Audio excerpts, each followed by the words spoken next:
I don't wanna be just someone that's new. I speak my mind so free, so you could hear the truth. Yeah, I know that we all have fear. Hello and welcome to the Truth for Youth podcast. I am the host, Micah Murphy.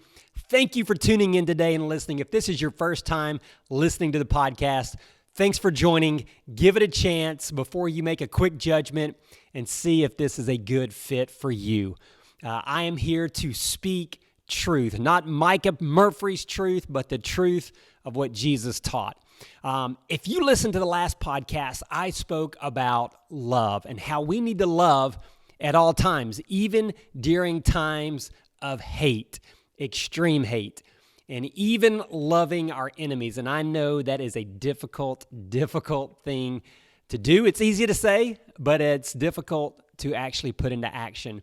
And again, if you're listening in this current day, June 10th of 2020, our country, our world even, is full of a lot of hate. And honestly, I don't think that's going away. I think this world is always going to have some type of hate, some type of anger in it. It's just because we live in a broken world, and that's just the unfortunate reality. Now, that doesn't mean we just give into it. That doesn't mean we just throw our hands up and say, oh, well, there's nothing that I can do about it.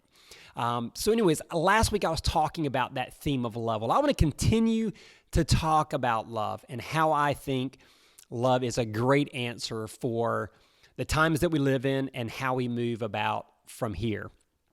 I actually saw I don't remember if it was a social media post or, heard him actually say it in one of his podcasts, but Gary Vee, who I believe has a very good pulse on human interaction and human behavior with as far as marketing and that kind of stuff. Anyways, I heard him, or he made this comment anyways. The world is not becoming a worse place to live. We just finally have the technology to expose the truth. I thought, wow, man, that's a strong statement. And I really thought about it for a minute and was like, is that accurate? And really, the more I thought about it, the more I believe there is a lot of truth in that statement. I don't know. I don't know if anybody can really ever say for sure whether or not there's more hate or there's more evil in the world now than there was, even back in the beginning of time. I think there's, again, always been evil. There's always been hatred. There's always been some type of division against, either certain people or whatever. So I don't know exactly to what extent that truth is, but I know there is a good bit of truth in it in the sense that people now have so much opportunity to either capture hatred or anger. Just think about it. Everybody pretty much carries a phone with them. Even, young teenagers, if you're in the 6th grade, you probably have a phone. I know many even younger than that have phones. And what are on every single phone now? A camera that not only captures pictures, but also video. And so everywhere around us, we are getting video of good and bad, but obviously what usually makes the media and gets everybody's attention is bad stuff, right? Like, you just turn the news on. Even prior to the whole pandemic and the George Floyd stuff, everything even before that, it seems like what makes news is bad things, right? Like, we're always, having bad news to share, and it is, kind of discouraging, but I guess, that saying of, bad news is kind of what sells, it's what people, I guess, piques their interest. But anyways, now there's so much of an opportunity for people to capture, violence and discrimination and racism and just evil on their phones. And so not only are people capturing stuff that's probably been happening from the beginning of time, and it may even been worse because you would think now that people know you're being videoed, you may act a little differently. But obviously that wasn't the case in the George Floyd, because the guy sat there and was watching people video him, and they were even saying, we're videoing this, and he didn't bat an eye. Like, the dude, I still cannot even comprehend what in the world, was happening and what this guy was thinking or whatever. I don't know. Just, again, to me, it just seems pure evil. But regardless, people are capturing that stuff on video, right? So now it's being exposed more. And not only that, even if this would happen, let's say 10 years ago, and people were able to capture that stuff on video, their voice wasn't as strong as it is today. Think about all the social media platforms that exist, and now how one person can make a post, and that post can go viral within just hours, from one or two views and likes or comments to all of a sudden millions just within hours. And so everybody has a strong voice now. So people can be heard. And so again, you think about that comment, how it's not necessarily a worse place to live. It's just technology is exposing the truth. It's pulling back the layers and revealing what's maybe always been there. And again, it's interesting to think about that. And I do believe there's a lot of truth to that. Which again, it's just kind of that sad reality of the world that we live in. It's a sinful, broken world. It goes all the way back to the beginning of time when God created Adam and Eve in the Garden of Eden, and Adam and Eve chose to disobey God. They chose to sin. And at that time, we started living in a broken world. So everybody after that, there became this sin and this sin nature and this selfishness. And so because of that, there's just always going to be issues and troubles and heartache and brokenness and disease and crime and everything, until finally the day that Jesus decides to come back and he puts an end to this current earth that we know it, and then we get the new heaven and the new earth, at which time there will not be the stuff that we have to experience today. But again, thinking about all this stuff, it continues to bother me. Like I said in the last podcast, just continue to see all this division and this hatred and this anger and this frustration, and I get it. I understand that there's some justification for a lot of that, but it's still, it bothers me in the sense that I don't believe that retaliating with anger is the right choice, and retaliating with violence or I don't think that is the answer, because I go back to what did Jesus say? What did Jesus teach? And he taught love. Love is the answer. Love is how we respond. And all week long, I've been thinking about the Good Samaritan. And now, if you're new to church or the Bible, you may hear the word Good Samaritan and you may think immediately of some award that maybe you received as a young child, maybe you received it recently, maybe it's something that you've heard. But I always tend to think of the Good Samaritan Award. I guess I remember growing up, different teachers would give out Good Samaritan Awards maybe every quarter or maybe once a year. A lot of organizations were giving them out. Some businesses were giving them out. Some schools at large were giving them out. And it just went to people that did good deeds, that act selflessly and put others' needs and desires and wants ahead of theirs, and they help them. So there's this concept of the Good Samaritan, and I would guess that a lot of people in this world, they hear Good Samaritan, and they think of that. They think of the award, not truly knowing what is the history of it, what is the root of it, what is the beginning of it. Well, the very beginning of it is a story told by Jesus himself. He talks about it, and it's recorded in at least one of the passages is in the book of Luke. And I'm going to read this passage for you, and it actually picks up right where I left off last week. I was talking about how we are called to love not only God. I mean, they were asking, what are the greatest commandments? And so Jesus said, well, you're supposed to love the Lord your God with all your heart, all your soul, and all your mind. And the next is to love your neighbor as yourself. Well, to continue that is the Good Samaritan. So it just makes sense. I'm going to pick up where we left off last week, and I'm going to read the whole passage. I'm even going to go back and include that. All right, so we're going to read Luke chapter 10, verses 25 through 37. Here it is. One day, an expert on Moses' law came to test Jesus by asking him this question. Teacher, what does a man need to do to live forever in heaven? And Jesus replied, what does Moses' law say about it? "It says," he replied, "that you must love the Lord your God with all your heart, with all your soul, and with all your strength, and with all your mind, and you must love your neighbor just as much as you love yourself." "Right," Jesus told him. "Do this and you shall live." Well, then the man wanted to justify his lack of love for some kinds of people. So he asked, "Which neighbors?" So Jesus replied with an illustration. A Jew going on a trip from Jerusalem to Jericho was attacked by bandits. They stripped him of his clothes and money, and they beat him up, and they left him lying half dead beside the road. By chance, a Jewish priest came along, and when he saw the man lying there, he actually crossed to the other side of the road to pass him by. And then a Jewish temple assistant walked over and looked at him lying there, but then he too went on. But a despised Samaritan came along, and when he saw him, he felt deep pity. Kneeling beside him, the Samaritan soothed his wounds with medicine and bandaged him.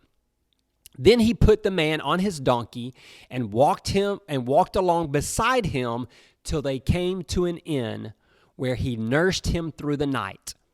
The next day he handed the innkeeper 2 $20 bills and told him to take care of the man. If his bills run higher than that, he said, "I'll pay the difference next time I am here." Now, which of these three would you say was a neighbor to the bandit's victim? And the man replied, "The one who showed him pity." And Jesus said, "Yes, now go and do the same." All right, let me give you some background on this passage that even makes it even that much more powerful. So during this time, Jews and Samaritans despised each other.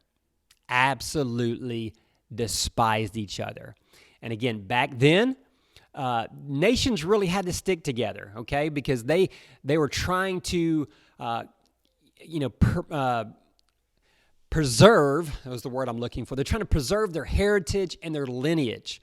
They're afraid that they were going to lose maybe some of their religious beliefs or some of their culture values, or, another culture was going to come in and overtake what they thought and what they believed. So Samaritans and Jews, they believed differently, they lived differently.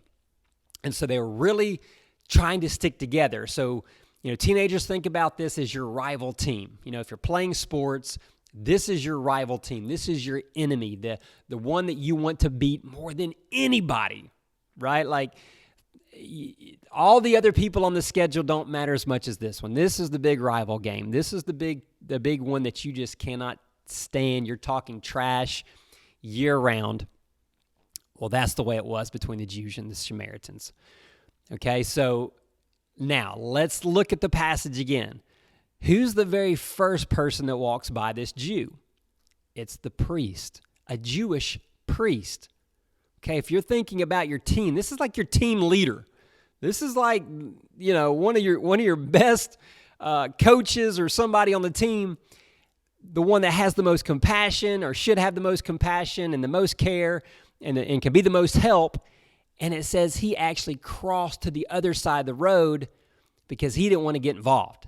He looks over there and he's like, that's a messy situation. I've got places to be and things to do. I don't have time to get messed up in whatever that guy was messed up in. Somebody else can come along and help him, but I don't need to be touching him because that's going to make me unclean, and I'm not going to be able to go do the duties that I need to do at the temple. So he leaves his fellow teammate behind. Well, then you get the next guy come along, and he also is basically like a church leader. He's like this Levite. He's a religious man of the Jewish culture. And he too takes a look at this beat up, wounded teammate of his, and he leaves him. He keeps walking.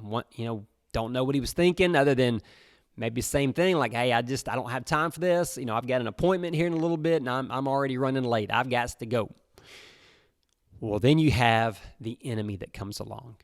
the last person that you would expect to actually come and help.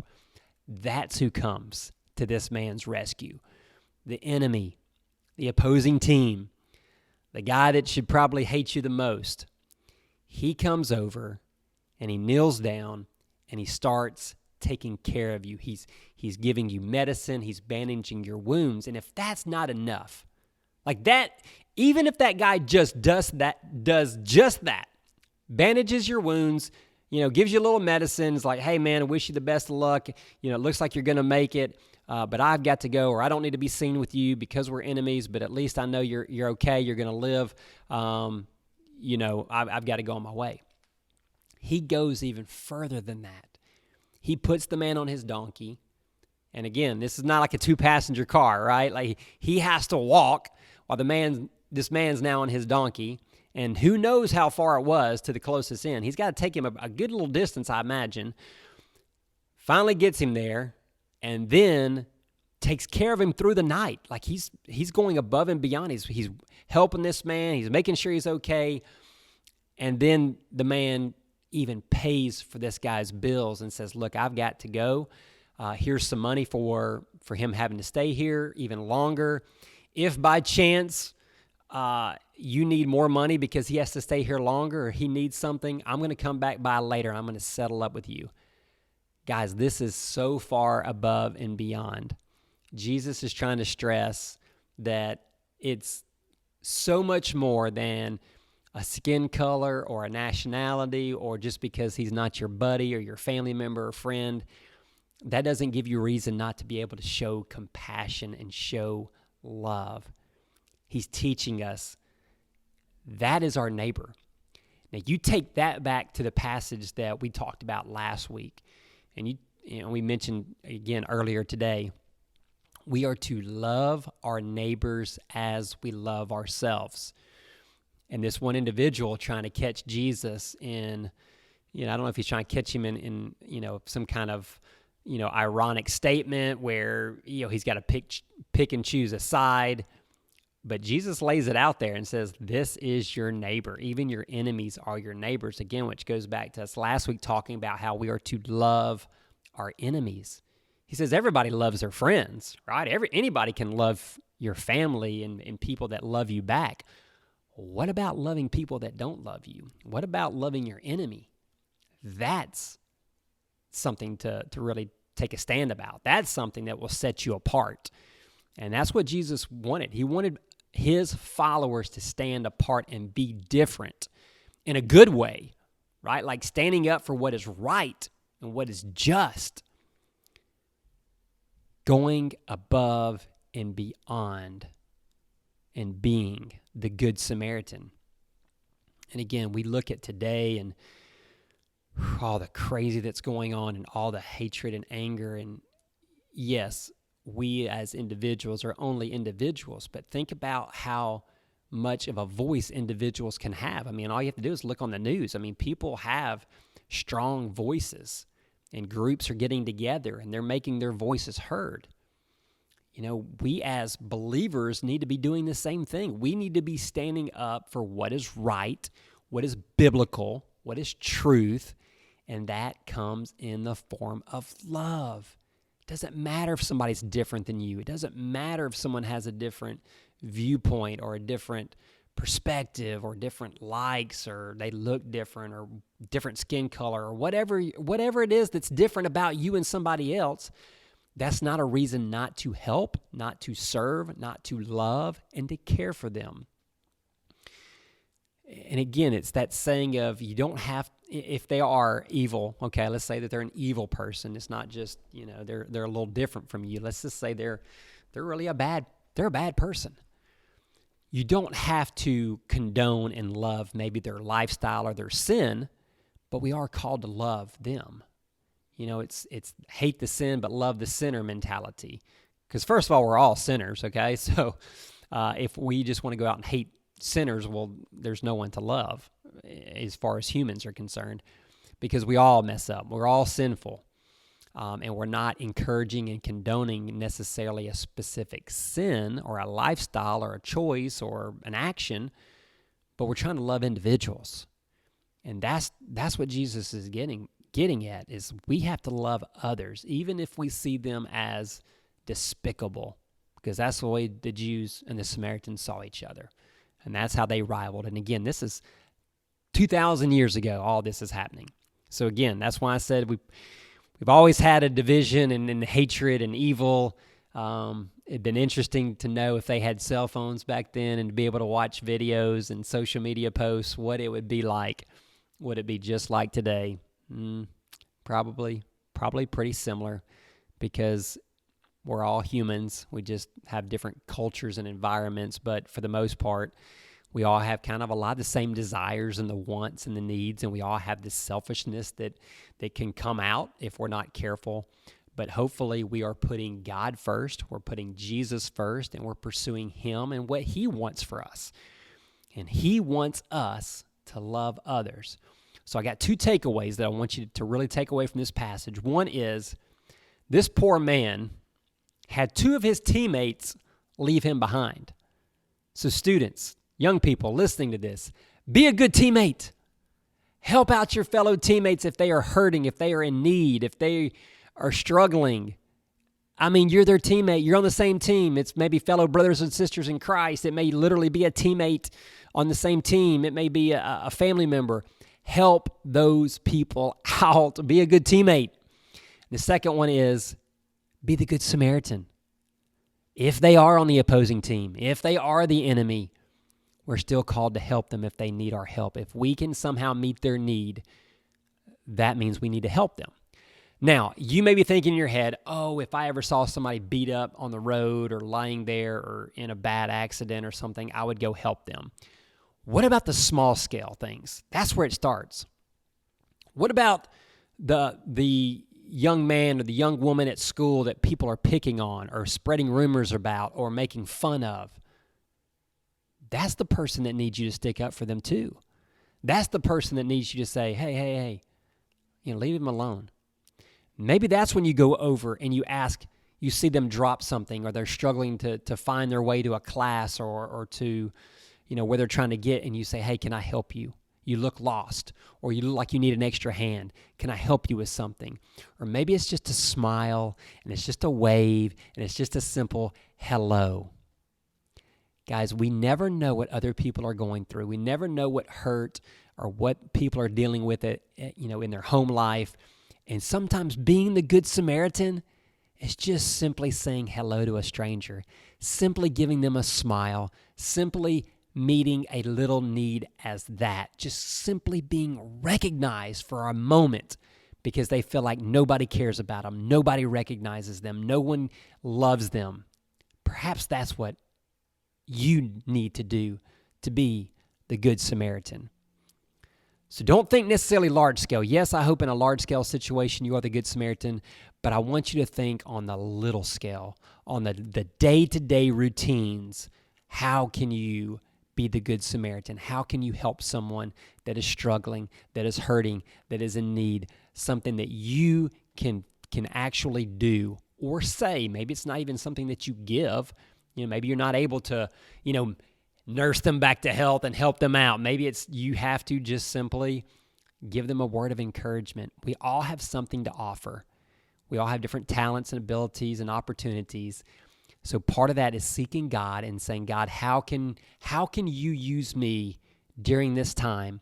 How can you use me in this person's life? Or God, bring people into my life that I have the opportunity to be the Good Samaritan to.